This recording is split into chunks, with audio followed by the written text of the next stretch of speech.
ప్రతి మాసంలోనూ పౌర్ణమి చాలా విశేషమైన రోజు. పౌర్ణమి రోజున చేసే పూజలు, వ్రతాలు మంచి ఫలితాన్ని ఇస్తాయి.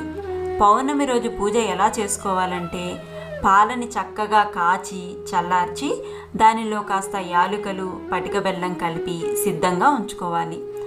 ఆరు బయట వెన్నెల్లో ఆ గిన్నెను ఉంచి ఆ గిన్నెలో చంద్రబింబం పడేలా పెట్టాలి. తులసి దగ్గరైనా మేడ మీదైనా చక్కగా ఆసనం వేసుకొని కూర్చోవచ్చు.